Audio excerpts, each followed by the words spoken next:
Welcome back to True Unseen Crime, where the only thing scarier than the truth is realizing you might have made the wrong breakfast choice this morning. Today, we dive deeper into the chilling saga of Roger Sinclair and the elusive figure known as the Broker. As cracks begin to form in our crack investigative team, Detective Linda Mercer and Officer Tom Riggins, they find themselves staring down an abyss of bureaucracy that threatens to swallow them whole. In the aftermath of Roger's choice to confront the Broker, the city buzzed with rumors and paranoia. Citizens, now aware of the unseen threat lurking in their midst, became increasingly anxious.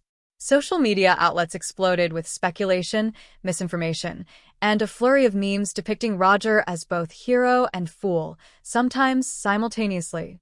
Good luck explaining that to your boss. As Linda and Riggins convened an emergency meeting at the precinct, their usual lively banter was overshadowed by the weight of their recent failure to catch the Broker. Okay, so what do we know? Linda began, scribbling keywords on a whiteboard that looked more like a mental breakdown than an investigative document. Absolutely nothing, Riggins exclaimed, tapping frantically on his laptop. It's like trying to catch smoke with our bare hands. Suddenly, the door swung open, nearly slamming against the wall, and in strode Captain Harris, a towering figure synonymous with authority and also the bane of every officer's existence. Mercer. Riggins, he barked, sending his coffee cup rattling. I just got a call from the chief of police. They want this mess fixed yesterday. The pressure was on.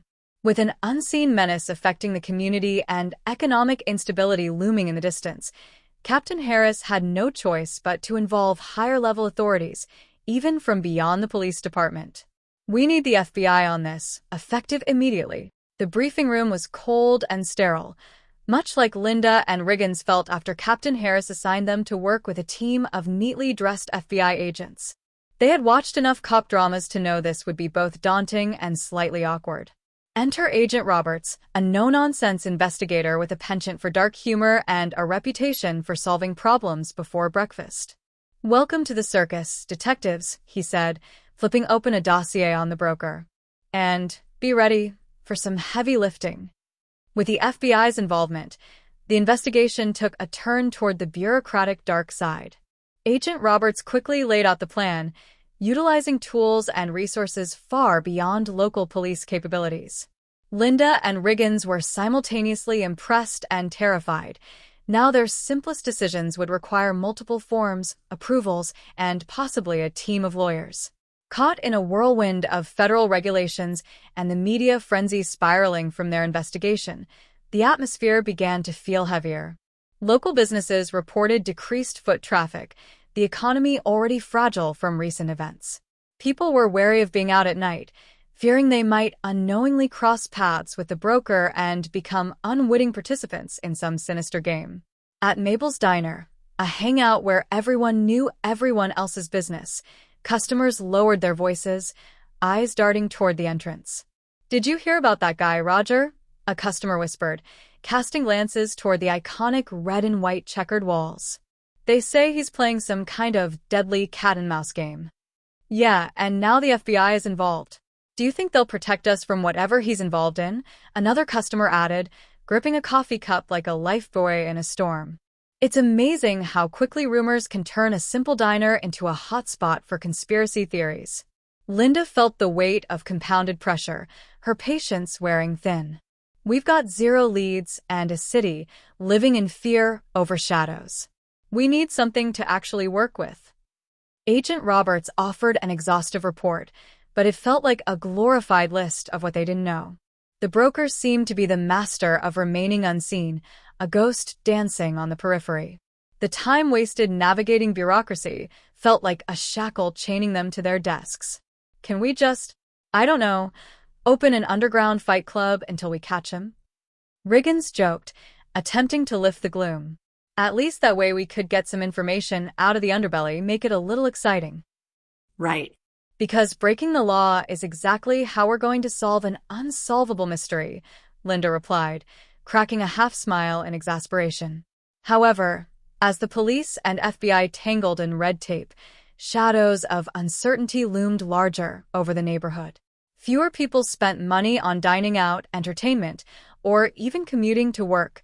Fear hovered like a persistent cloud.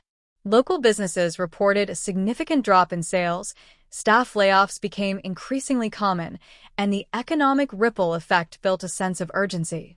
Can't believe all of this is happening because of that mysterious guy who runs around like he owns the night, Mabel lamented to her patrons, pouring a distressed cup of coffee. What a way to ruin a good burger special.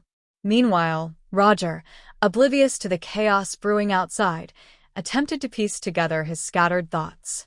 Burdened by the enormity of his choice and the sheer magnitude of consequences that followed, he lay in his apartment, waiting for the next move from the broker. Something about the way the broker had laughed at his defiance lingered in Roger's mind. Was he just a pawn in this twisted game, or could he somehow find a way to disrupt the board entirely? Back at the precinct, Linda broke the monotony with a determined fire in her eyes. We may be stuck at a standstill, but we're not out yet. We need to take to the streets, talk to the witnesses. Those folks outside the diner might have seen something we've missed. Sounds like we're this close to becoming those reckless cops who'll do anything to crack the case, Riggins said with a grin. Our only crime right now is sitting in an office, waiting for others to do our jobs, she shot back, grabbing her coat. As the days went by, with the broker still at large and the economic pulse of the city weakening, tension built. Authorities had grown exasperated, and the community became increasingly restless. The city felt like a simmering kettle, waiting for someone to release the pressure. So, what will happen next in the unfolding drama of the Faceless Gambit? Will Roger tear down the invisible veil of fear that cloaks the city? Can Linda and Riggins rally the community to find not just Roger, but the larger threat that looms over them all? Stay tuned as we unravel the chilling depths of this psychological nightmare, where choices lead to dire consequences and each decision becomes a step toward, or away from, true freedom. Don't forget to like, subscribe, and hit that notification bell to be the first to dive back into the chaos with us. Until next time, remember, every choice comes with its shadow.